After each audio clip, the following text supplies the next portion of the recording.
자, 레디, 액션. 자, 우리 40쪽에 보시면 이제 초기 철기 시기의 여러 사회 특징이 보이는데, 이거 직전에 제가 좀 먼저 해드릴 게 뭐가 있냐면, 페이지 넘겨보세요. 넘겨보시면 고조선으로 우리가 배웠으니까 고조선의 표지 유무를 우리가 반드시 알아두셔야 됩니다. 그래서 47쪽은 굳이 보실 필요는 없고 48쪽 별표하세요. 48쪽에 사진 자료 나오죠. 고조선의 표지 유물, 그다음에 지역적 범위, 비파용 동검, 고인돌, 또 거친 줄무늬 거울, 미송리 식토기, 요거 4개는 반드시 알아두시라 그랬죠. 그래서 요거는 고조선의 표지 유물이다. 전 세계 어떤 사람이 보더라도 고조선 이렇게 다 때리는 개념. 그래서 꼭 알아두시고, 그 다음에 그 밑에 보면 48쪽의 기자 문제는 굳이 안 보셔도 돼요. 이거는 예컨대 교원 임용고사를 준비하는 그런 친구들을 위해서 따로 넣어놓은 거니까, 너무 깊게 들어간 거니까 이건 굳이 안 보셔도 됩니다.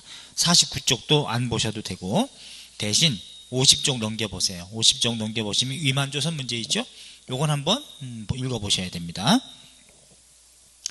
4번에 돼 있는 거 읽어보시고, 그 다음에 한 9년 문제도 예컨대 요거는 굳이 시험에 내진 않는데, 한 9년에 대한 기록은 이렇게 돼 있어요. 가장 최초가 이제 사기, 사마천의 사기의 조선열전에 보면 사군을 설치했다 이렇게 돼 있는데 최초의 기록입니다.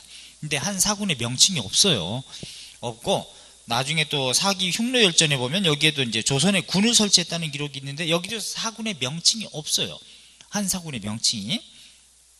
그러면 한 사군의 명칭이 낙랑, 진번, 현도, 인둔 이런 것이 나오는 게 최초로 언제 나오냐면 후대의 기록인 한서에 나옵니다. 한서 무제본기에 나오거든요. 했기 때문에 만약에 한 사군이 그렇게 중요한 지역이었다면, 그렇다면 당시에 한 군현을 설치했다는 것이 만약에 사실이라면 사기를 쓴 사람이 바로 사마천이라고 그랬는데, 사마천이 살아있을 당시에 그 위대한 역사가라고 칭송되어 있는 사마천이 그걸 기록하지 않을 리가 있겠느냐. 그러니까 그렇게 큰 비중이 있었진 않았다는 얘기의 반증이다. 이렇게 보실 수 있죠. 나중에 후대 책에 이렇게 돼 있고, 또 한 군현이 어떤 책에는 3군, 또 어떤 책은 2군으로 표현되어 있어서 정확하진 않다는 얘기입니다. 그 다음에 51쪽도 이거는 이제 좀 역사를 깊이 공부하는 사람들 중에 많이 저한테 좀 물어봐서, 지금 현재는 일제의 영향으로 황국사관이라고 우리가 부르고 있는데, 내지는 후식민사학의 입장에서 한반도 안에다가 많이 비정을 했어요. 한 9년을. 명칭, 낙랑, 진번, 임둔, 현토. 그런데 오른쪽 도표에는 이제 제가, 이건 이제 역사에 관심이 있는 매니아들을 위해서 한번 넣어놓은 건데, 비판설이 있습니다. 실증주의 사학의 입장에서 한 9년이 어디 있는가를 비판적인 사람들도 있기 때문에, 그래서 그 부분도 제가 다 들어놨으니까 이거는 여러분들이 굳이 공무원 시험을 위해서 준비하는 사람들은 안 보셔도 됩니다. 53쪽까지 굳이 안 보셔도 되고, 나중에 합격하고 나서, 그리고 나서 한번 깊게 보실 수 있어요. 자, 이건 넘기시고, 그럼 다시 앞쪽으로 넘어가서 우리 초기 철기 시기 있죠? 초기 철기 시기의 그 내용, 예컨대 40쪽과 관련해서 다시 갑니다. 초기 철기 시기 이건 봐야죠. 우리가 BC 5세기경부터 철기의 시작이라고 잡으니까 서기를 전후한 시기, 그러니까 한 5, 600년 전도, 요거 초기 철기 시기라고 하는데, 그럼 철기가 사용되면 크게 3가지 사회 변화가 생긴다. 첫째, 철제 무기가 사용되면서 정복전쟁이 활성화됐겠죠. 단, 정복전쟁 시작은 언제? 그땐 청동기 시기부터이고, 그 다음에 철제 농기구가 사용되면서 농업 생산력이 발전할 수 있고, 철제 연장이 사용되면서 청동기는 이제 의식용 도구로 변한다. 이렇게 되어 있어요. 자, 그러면서 초기 철기 시기는 연맹왕국 단계로 성장하는 나라들이 많이 있더라. 고조선이 청동기 초기 철기 시기까지 이어지지만, 고조선 말기, 그 다음에 부여, 고구려, 옥저, 동해, 만진한 변환 모두 초기 철기 시기에 해당된다. 그러면 초기 철기 시기에 이제 토기는, 자, 토기는 처음 제작이 언제라고 그랬어요? 신석기 시기죠. 맨 밑에서 이른빈무늬, 덧무늬, 눌러찍기무늬, 빗살무늬, 덧띠새기무늬, 이 신석기 시기의 토기. 청동기 시기는 어떤 토기? 바로 민무늬 토기하고 미송리식 토기. 그 중에 대표적인 건 민무늬 토기, 청천강 이남에서 주로 많이 나오고, 그 다음에 미송리식 토기라고 하는 것은 요동, 만주, 한반도, 청천강, 리북, 의주, 미송리라고 하는 곳에서 많이 나오니까 대표적으로. 고조선의 표지 유물이었지 않습니까? 그것은. 그런데 이제 붉은 간토기가 바로 민무늬 토기 중에서도 무늬는 없는데 색깔상으로는 청동기 시기에 붉은 간토기가 많은데 초기철기 시기는 더 많이 구워내다 보니까 검게 더 변해서 검은데 맨질맨질하게 갈았기 때문에 검은 간토기라 그래요. 이건 초기철기 시기. 여기에 덧띠토기도 있습니다. 아가리에 띠를 덧댄 거 있죠? 우리 시루처럼. 여기 이제 덧띠토기라 그래요. 이 두 개는 초기철기 시기의 토기로 꼭 상정하시고요. 무덤은 청동시기의 무덤 뭐였어요? 일단 고조선의 고인돌, 돌무지 무덤, 돌널 무덤 이런 게 있는데 초기철기 시기는 돌무지 무덤과 돌널 무덤이 더 커집니다. 여기에 추가적인 게 뭐냐면 나무널 무덤이 있어요. 목관으로 되어 있는 거 나무널 무덤, 또 나무 덧널 무덤, 목곽. 이건 목관도 있지만 관을 바깥쪽을 더 둘러싼 것을 우리가 목곽이라고 하죠. 성냥곽 뭐 이렇게 부르듯이 박스잖아, 박스. 자, 그 다음에 옹관묘라 그래서 이건 이제 독무덤입니다. 옹관묘. 그 다음에 주구묘라고 하는 게 있는데 마한에서 발견된 것인데 주구묘는 무슨 뜻이냐면 둘레주자예요. 그 다음에 고랑구자. 무덤 주변을 고랑을 내 가지고 둘러둔 거. 이거 우리가 주구묘라고 한다. 마한 청동기 초기철기 시기. 그 다음에 화폐를 보시면 명도전. 이거는 명도전은 고조선과 연나라와 교류했음을 보여주는 근거 이렇게 잡으시면 되고, 반량전이라든가 오수전이라고 하는 것도 중국의 화폐니까. 또 붓이 붓 옆에다가 뭐라고 적냐면 붓,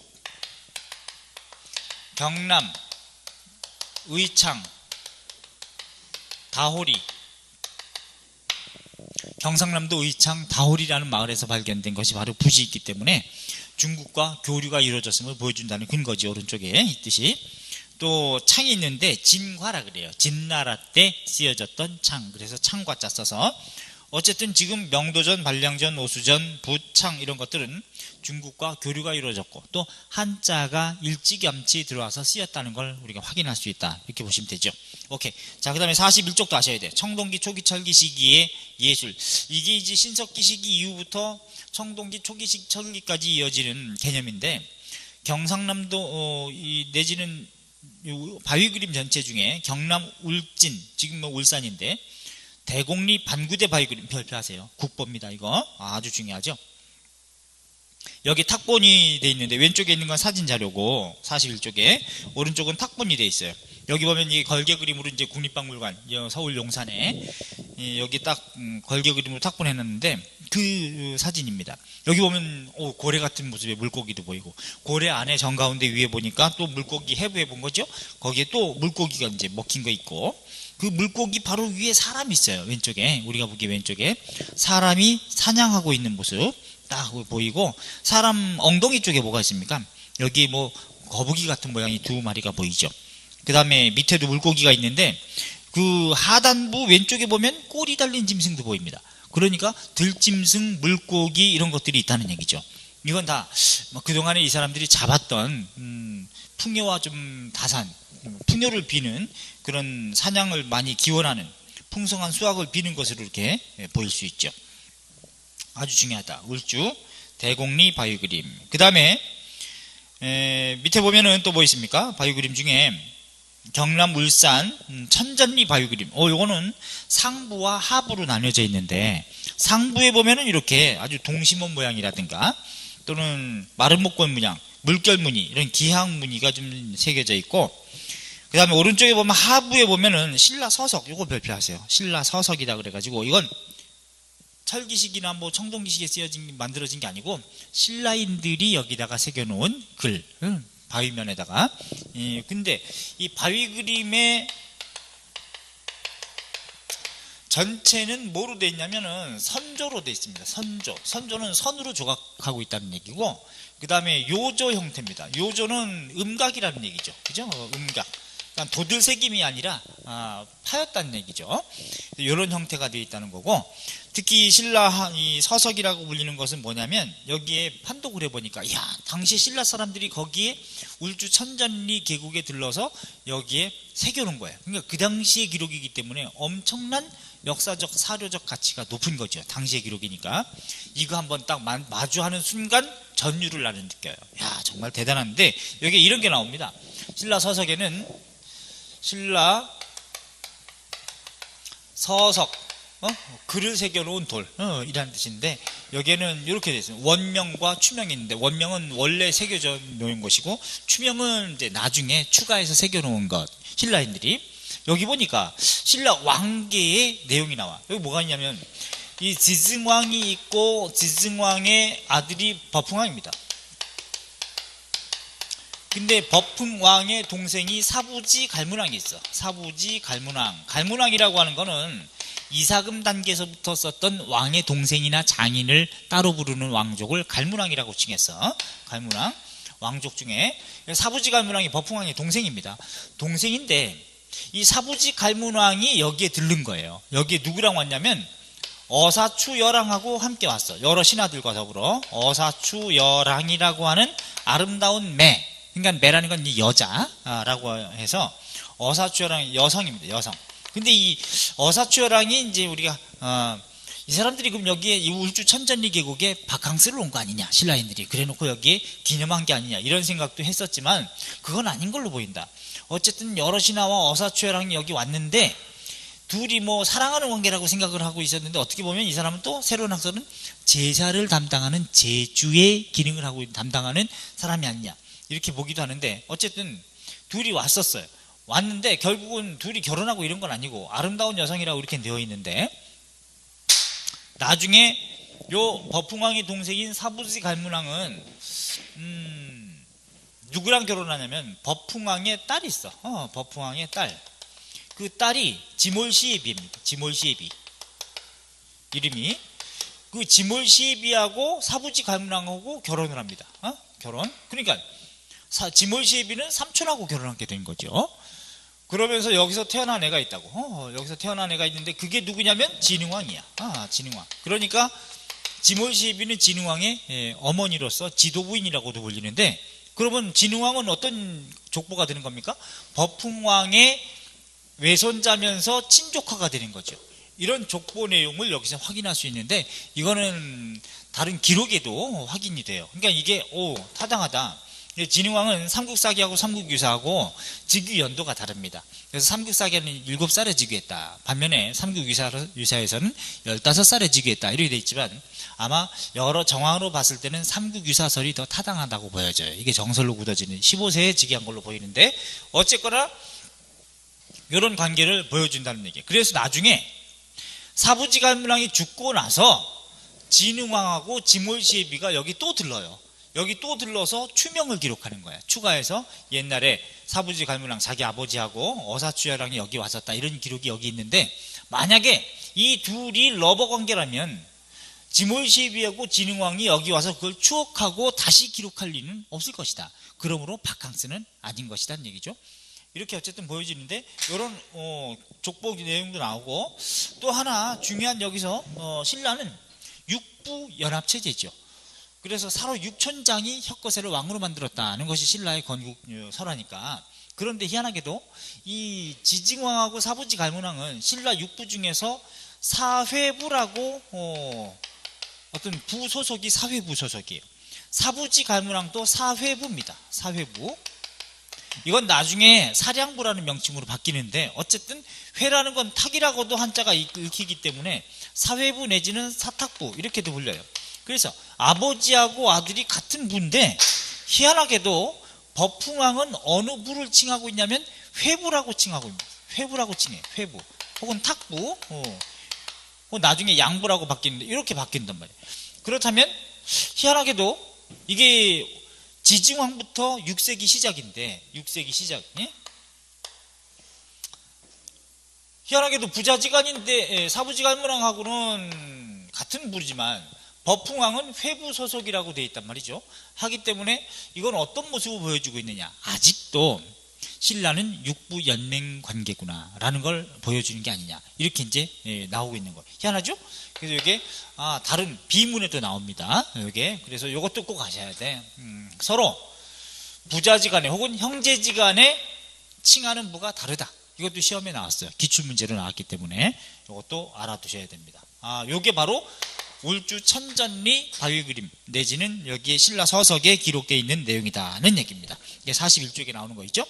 이거 한번 읽어보세요. 요거 하고, 그 다음에 또 넘겨보시면 42쪽에 보시면 경남 고령에 장길이 바위 그림이 있어. 암각화. 양전동 알터 바위 그림이라고도 이렇게 불리는데, 여기는 희한하게도 또 이렇게 방패 문양의 모양 같은 게 막 새겨져 있죠. 동심원 모양도 있고. 이거는 최근의 학설은 아마도 사금을 채취하는 도구가 아니냐, 이렇게 또 학설이 나오기도 하는데, 어쨌거나 여기서는 어떤 의미냐 이것이. 이거는 이 바위 그림은 자, 오른쪽에 설명되어 있는 거 밑에 부분이 있어요. 청동기 시대 농업사회에서 보이는 태양숭배와 같이 풍요로운 생산을 비는 제사터와 같은 의미를 지니고 있다, 이렇게 학설이 되어 있습니다. 그래서 요거 하나 알아두시고, 그 밑에 영일 칠포리 바위 그림에도 위에 있는 방패 문양의 모습하고 비슷한 게 있죠. 그래서 이것도 또한 어떤 사람들은 여자 성기 모양의 무늬들이 새겨져 있기도 하다, 뭐 이런 얘기도 하는데, 요거는 아마도 사금을 채취하는 도구가 아니냐, 이런 내용도 나오고, 그 다음에 이 바위 그림 경북 경주시에서 나오는 석장동 금장대 바위 그림도 있는데, 이거는 뭐 굳이 다 보시지 말더라도 이런 것들은 바위 그림 여러 개 나오지만 다 선조와 요조 형태고, 가장 중요한 거 뭐 아까 얘기했죠, 대곡리 바위 그림하고 천전리 바위 그림을 가장 중요하게 보시되, 그 다음에 추가해서 여기 양전동 알터 바위 그림 42쪽에 첫 번째 메뉴에 있는 거, 요것도 알아두셔야 돼. 다 이건 옛날에 교과서에도 다 언급되어 있고 표기되어 있기 때문에. 그 다음에 맨 아래 보면 청동 장식이 있어요. 호랑이 모양과 말 모양의 띠고리 장식 있죠.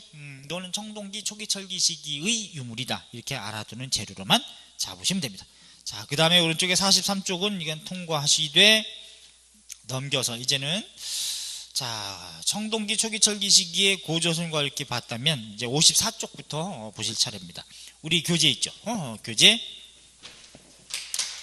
교재 페이지 54쪽부터 이게 이제 초기철기 시기.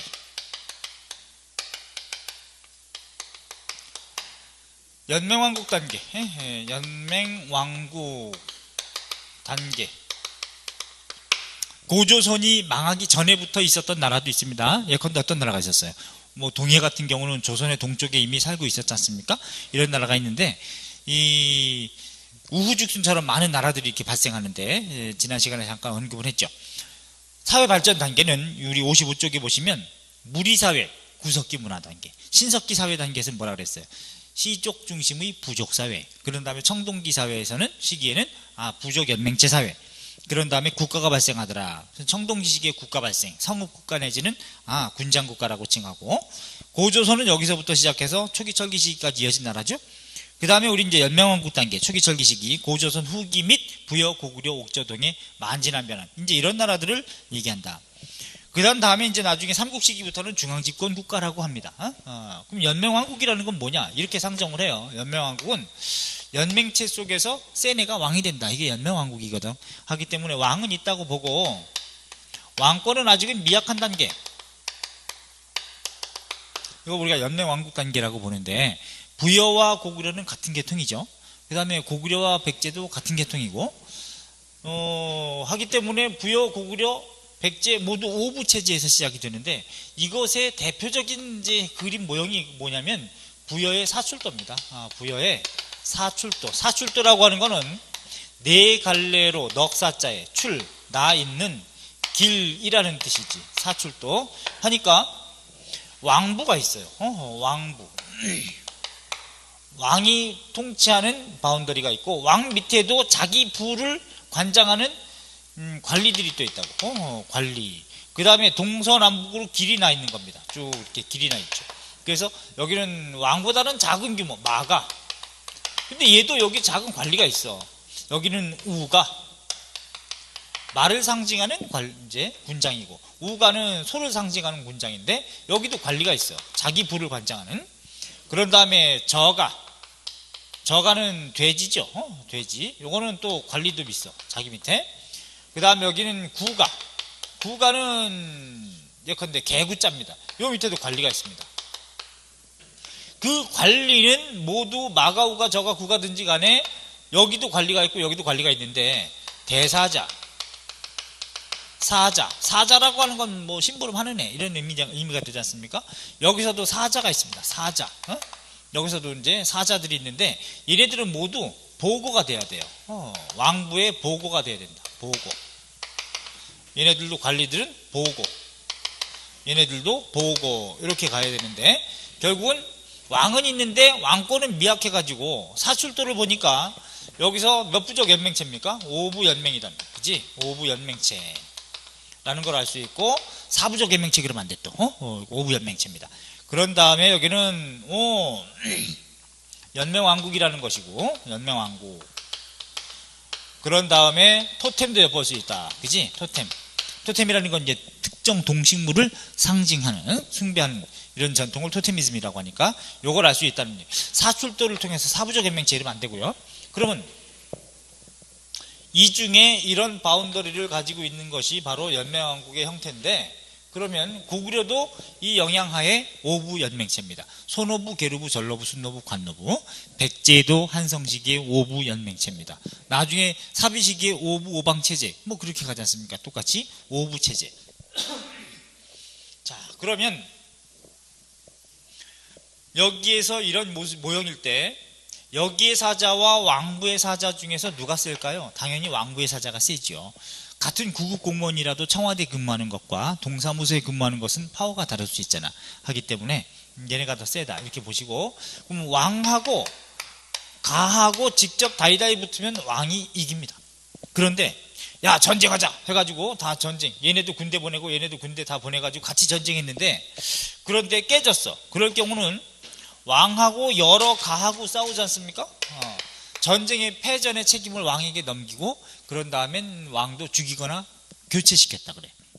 또 곡식이 있지 않거나 그러면 제가는 여러 제자예요. 제가들하고 싸우면 왕도 죽였다 라고 할 정도니까. 그런데 부여가 초기에 그런 거지 나중에 후기까지 그런 건 아니에요. 부여도 무려 800여 년 정도 전속한 나라입니다. 부여가 언제 망하냐면 5세기 말에 망해요. 하기 때문에 부여 같은 경우는 한 800년 정도 전속한 나라이기 때문에 부여 초창기만 그런 거죠. 그래서 부여 후반기에 가면 왕이 죽으면 100명씩 순장했다는 풍습도 보이기 때문에 굉장히 인신적인 지배가 강한 사회였다 이렇게 볼 수 있겠지. 그래서 얘네들이 연합을 하게 되면 여러 가들, 이거 우리가 제가라 그래. 제가. 그럼 왕도 작살난다. 단 왕은 뭐에 대해서는 독자성이 있냐면은 외교라든가 또 전쟁이라든가 또는 무역 이런 차원에서는 왕이 권한을 가지고 있다 이렇게 보시면 됩니다. 자, 그래서 연맹왕국 단계 일단 지도상에서는 55쪽에 보시면 부여, 고구려, 옥조, 동해, 만진한, 변한 이런 나라들이 있잖아요. 자, 각각의 나라 56쪽에 넘겨보세요. 요거 별표하셔야 돼요. 요 도표 가장 잘 정리한 겁니다. 제가 의심스러우면 여러분들이 다른 책하고 비교해보세요. 응? 자, 그러면 부여 맨 위에 있었던 나라인 건 다 알죠? 부여, 고구려, 옥조, 동해, 만진한, 변한 요거 흐름을 한번 보시면 이래요. 지난 시간에 우리 언급을 좀 했던 것 같은데 쭉 저기 위에 우리가 강은 또 강대로 봐야지, 그치? 강이 이게 무슨 리버? 한 리버. 요건 남한 리버. 요거는 골드 리버. 영산 리버. 지리 마운튼. 지리 마운튼. 그 다음에 섬진 리버. 우리나라에서 희한하게도 동고 서저 지형이기 때문에 동쪽은 높고 서쪽은 좀 얕죠. 하기 때문에 낮아서 대부분 큰 물이 서쪽으로 흘러나갑니다. 서해로. 근데 물은 원래 풍수, 음양오행상 음에 해당돼. 여성의 상징이고 음에 해당되는데 음은 서쪽입니다. 동쪽은 양이고. 그래서 태양은 동쪽에서 발원해서 서쪽으로 지지 않습니까? 반면에 물은 음이기 때문에 서쪽에서 발원해서 동쪽으로 흘러가서 음양이 교차가 돼야 돼. 남성, 여성이 이렇게 사랑하는 것처럼. 그런데 우리나라의 큰 강 중에 뭐 지류, 조그만 개천 같은 경우는 서쪽에서 발원해서 동쪽으로 가는 경우도 많지만 큰 강이 웬만해서는 다 서쪽으로 가는데 희한하게도 제대로 서출, 동류, 서쪽에서 발원해서 동쪽으로 흘러가는 강이 딱 하나, 그게 섬진강입니다. 정말 그래서 한반도 남쪽에 가장 큰 제주도 한라산을 제외하고 내륙에서 가장 큰 산이 바로 지리 마운틴이죠. 지리 마운틴. 지리산을 형제봉 밑에 구례 쪽에 여기서 딱 섬진강 흘러가는데 이 강이 그렇게 중요한 강입니다. 그래서 섬진강이 어쨌든 그래서 여기가 다 사람을 살리는 산. 지리산이라는 명칭 자체가 뭐예요? 우매한 산도. 그 산에 들어가면 이치, 삶의 이치, 우주의 이치를 깨닫는다. 뭐 이게 이제 지리산 이렇게도 부르잖아. 자, 그 다음에 이제 그 위쪽으로 가면은 큰 강으로 친다면은 뭐 예성강, 임진강 이런 것도 있지만 대동강, 청천강. 여기는 또 우리나라의 머리산에 해당되는 거. 이게 이제 백두 마운틴이지. 백두 마운틴 서쪽으로 흘러들어 나가는 것이 바로 이제 압록강이고, 압록강. 그 다음에 동쪽으로 흘러나가는 거 두만강이고, 두만강. 그 다음에 위쪽으로 흘러나가는 거 숭허, 송화강, 숭허. 그 다음에 여기서 이렇게 지금의 랴오호, 요하. 그 다음에 중국에 들어가는 관문, 여기 갈석산, 여기 산해관이라는 게 있습니다. 그래서 여기 만리장성 이게 동쪽 끝인데 산해관. 그러니까 얘네들도 이제 어떻게 본 거예요? 중국도 요 만리장성 위쪽은 오랑캐라고 다 본 거죠. 그래서 동이, 우리를 칭할 때 서융, 남만, 북적. 자기네가 천하의 중심이다 해서 중화 사상을 가지고 있었던 건데, 자, 어쨌건 저기 송화강 북부에 부여가 있단 말이지. 그치? 부여. 그럼 부여를 건국한 사람은 누구예요? 해모수란 말이야. 해모수. 북부의 시조죠. 해모수. 그럼 해모수의 아들은 누군가? 해모수의 아들은 맨날 주먹만 때리더라. 그치? 해부루입니다. 해부루의 아들은 누구야? 해부루의 아들은 금화야. 금화도 주순해죠. 주워왔는데 금빛 개구리같이 생겼다. 그래서 개구리 와자를 써가지고 금화 이렇게 칭해. 금화도 자식이 있는데 대소, 뭐 영포 이런 애들이 있어. 그 외에도 있는데, 근데 원데이 어느 날 해모수는 또 다른 여인과 사랑합니다. 그 여인이 유화예요. 유화 부인인데, 유화는 아버지가 하백이라 그래서 뭐 하백의 군장에 해당되는데, 유화하고 썸 탔어. 근데 사랑만 하고 그냥 가버렸네. 근데 어느 날 유화가 집에서 배가 불러온 거야. 그래서 아버지 하백이 보고, 아니 너 오늘 많이 먹었니? 왜 그래? 아닙니다 아버지. 뭐 했는데 점점 배가 계속 불러. 인연이 해가지고 이너씨 뭔 일 저지른 거야 해가지고 보니까 내쫓겼어. 인연이 해가지고 내쫓겼는데, 전전하다가 누가 이 유화를 발견하냐? 금화가 발견을 해. 보니까 이뻐. 그래서 야, 넌 참하구나 해가지고 컴온 해가지고 이제 컴이야 해서 이제 데리고 갔는데 자기 알이 아니야. 알을 낳았는데 배가 불러왔는데 자기가 품은 알이 아니기 때문에, 그래서 남의 알인 거죠. 그래서 알을 낳았어. 알 이거 난생사라잖아. 근데 이 알을 딱 낳았는데 금화가 자기 알이 아니니까 이란 야 마구간에 버려라 해가지고 돼지우리에 버렸는데, 마구간에 버렸는데 이 말이 밟지 않아요. 밟지 않고 이렇게 말을 감싸. 알을 감싸. 그래서 희한하다 이것이 죽여야 되는데 해가지고, 야 이걸 돼지우리에다가 버려도 돼지들이 가만 놔두고, 마구간에다가 버려도 이제 말이 밟지 않고, 그 다음에 산에다가 갖다 버려라 해갔더니 이제 날짐승이 독수리 같은 것들이 부화시키듯이 이렇게 품어. 이거 상스러운 알이다. 그래가지고 야 다시 갖고 와 해서 방 안에다가 뒀는데 햇빛을 보고 얘가 깨고 나온 거야. 깨고 나왔는데 이게 골격이 장난 아닙니다. 통상 태어나면은 3kg 안팎에서 이렇게 태어나는데 얘는 거의 7kg 딱 태어나. 7kg 딱 태어나. 근데 이름을 뭐라고 했느냐? 이름을 추모라고 했어요. 추모라고 일단 지어놨는데, 그런데 얘가 한 7세 정도 되니까 활을 만들어 쏘는데 스스로 백발백중이야. 그래가지고 완전 스나이퍼가 된 거야. 그래서 야 부여식으로 활 잘 쏘는 애 이름을 주몽이라 불렀으므로 주몽이라고 했다. 별명이 주몽인 거야. 원래 본명은 추모고 이건 별명이죠. 주몽. 근데 마국간에서 이제 말을 관리하는 이제 임무를 줬는데, 얘가 아버지 말도 잘 듣고 금화 말 잘 듣고 그러니까 대수하고 영포가 갈고요. 갈굼 겁나 갈고. 그래가지고 이제 어느 날 사냥을 하겠다. 그래서 이제 테스트 하려고 하는데, 얘는 평소에 말을 관리하고 있었기 때문에 어떤 말이 명만지 다 알아요. 다 아는데 일부러 금화와 대소 영포가 타는 말은 말 잘 먹여가지고 띠룩띠룩해서 막 빛이 좋게 만들어. 자기가 탈 적토마 이거는 먹이를 안 줘서 빼쩍 굶게. 그래서 고르지 않게 한 다음에 실제로 사냥터 나갔더니 자기는 겁나게 잘 달리는 거야. 반면에 얘네 말들은 많이 먹어서 띠룩띠룩 해가지고 달리질 못해. 사냥에서 1등하고 그래. 그래서 이제 금화가 더 이뻐해. 그랬더니 대서영포는 갈굼 곱하기 10승 갈굼 겁나게 심해져. 그래서 주몽도 장성하자 결혼을 합니다. 예소야랑 결혼을 해. 예소야 결혼하는데 여기서 나온 애가 있죠. 그게 누구냐면 유리입니다. 유리. 근데 계속 갈구니까 유화부인 그 주몽의 엄마가 뭐라고 하냐면, 야 몽아 튀어라. 너의 그 능력 가지고 어디 가서 뭐 굶겠느냐. 차라리 이렇게 갈굼 당하지 말고 튀어라 해가지고 튀었어요. 튀어가지고 쭉 내려온 곳이 바로 졸본 지역에 딱 내려온 거야. 근데 졸본 지역에 어떤 세력가의 딸 중에 소선호가 있었습니다. 소선호. 주몽이 왔는데, 근데 주몽이 내려올 때 누구를 거느리고 내려오냐면 이제 부하미 친구들을 거느리고 내려와요.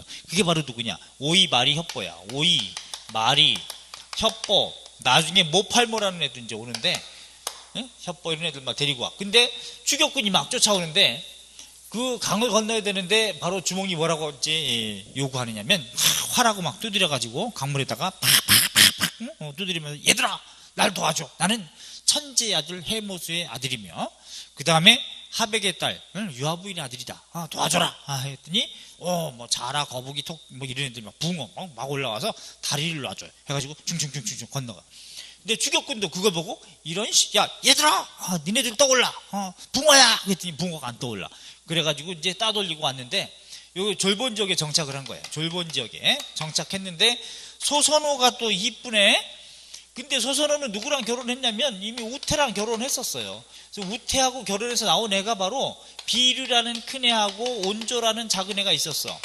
근데 어쨌든 주몽도 재혼하고 소선호도 재혼한 거야. 우태는 죽었어.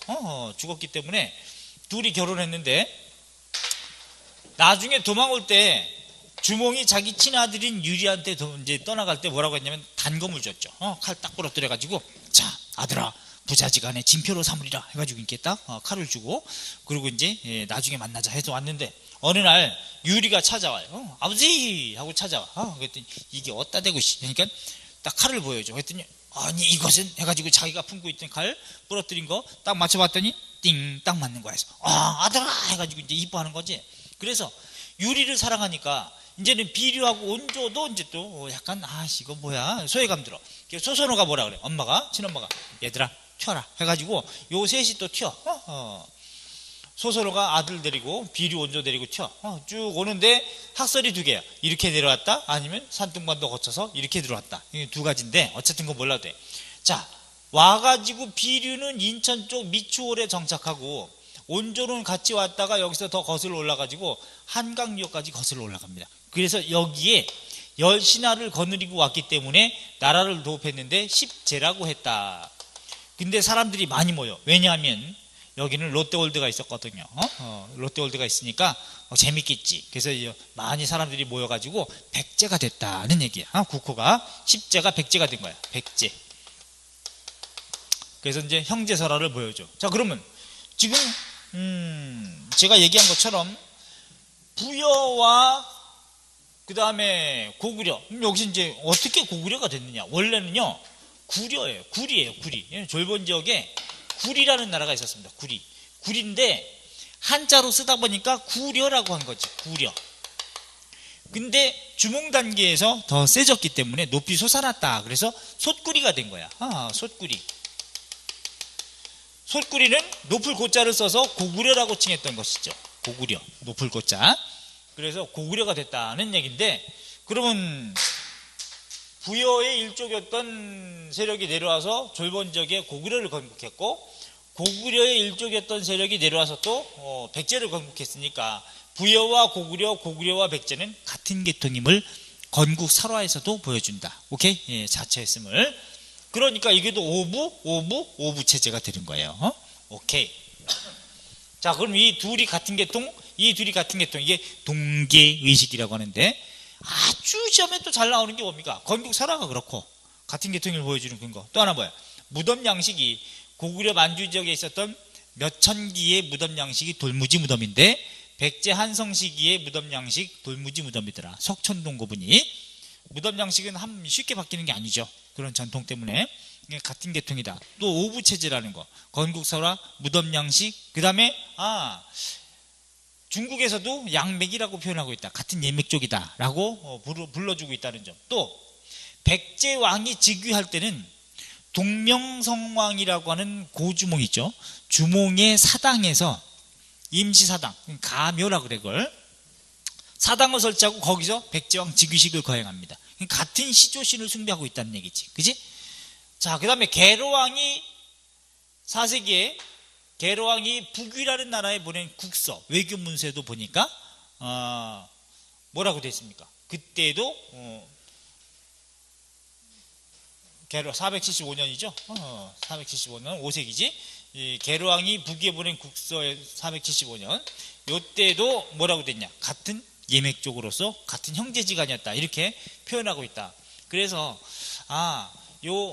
부여와 고구려, 백제는 같은 계통임을 보여준다. 또 백제가 나중에 사비로 전도하죠. 성왕 때 6세기 초에 538년에 그때도 국호를 남부여라고 칭하고 백제 왕족의 성씨도 부여씨임을 자처하고 있다.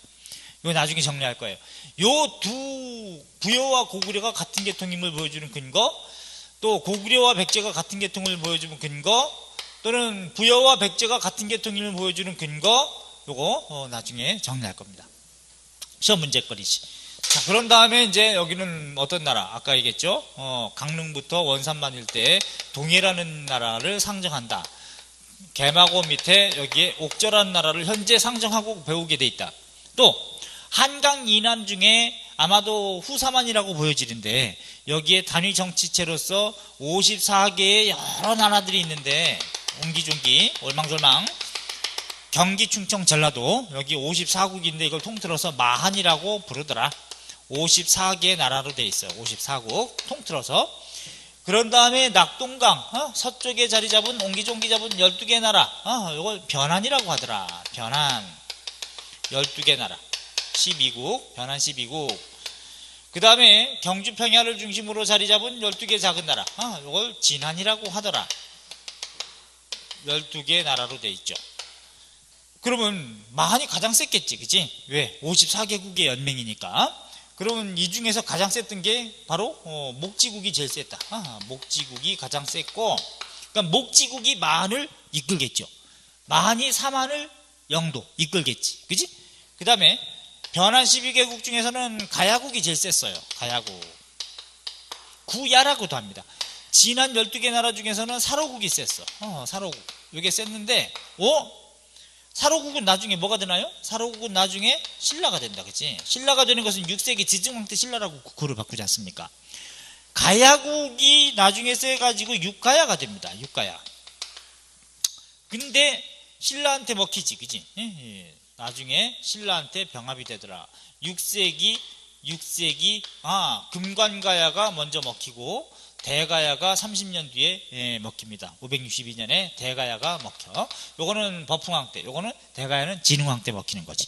그 다음에 목지국을 다 병합하는 건 누가 병합하느냐? 백제가 병합합니다. 백제가 완전히 다 병합. 요거 언제냐? 4세기 근초고왕 때 다 먹잖아, 그지? 그러니까 백제는 4세기 근초고왕 때 겁나게 세지는 것이고 전성기다, 이렇게 보시면 돼. 그래서 무려 한반도에 몇 개 나라가 있습니까? 54, 12, 12, 78개국, 그 다음에 80, 81, 82, 와, 만주까지 80개국이 넘는 나라가 오늘날에 이제 뭐 구 정도나 이 정도도 국이라고 표현했기 때문에 이런 나라들이 병립하던 단계. 단 이 시기에 옥저하고 동해는 왕이 있다 없다? 없다, 그지? 옥저하고 동해는 왕이 없다고, 군장만 있다, 그지? 왕은 없고 그만큼 정치적 발전이 더뎠다는 얘기죠, 그죠? 더뎠다. 군장만 있다. 군장 이름이 뭐냐? 후읍군 삼로, 이렇게 부르더라는 얘기지, 그치? 후읍군 삼로, 이렇게 부른다. 그래서 나중에 가야도 중앙집권 국가로는 못 크고 지금 중앙집권 국가로 큰 나라는 어떤 나라냐? 바로 요 고구려, 고구려, 백제, 신라. 가야는 연맹 왕국 단계에서 망하는 것이고, 부여도 나중에 고구려한테 먹히죠. 선비족의 침입으로. 얘들은 아예 고구려한테 다 병합이 되는 것이고, 옥자하고 동해는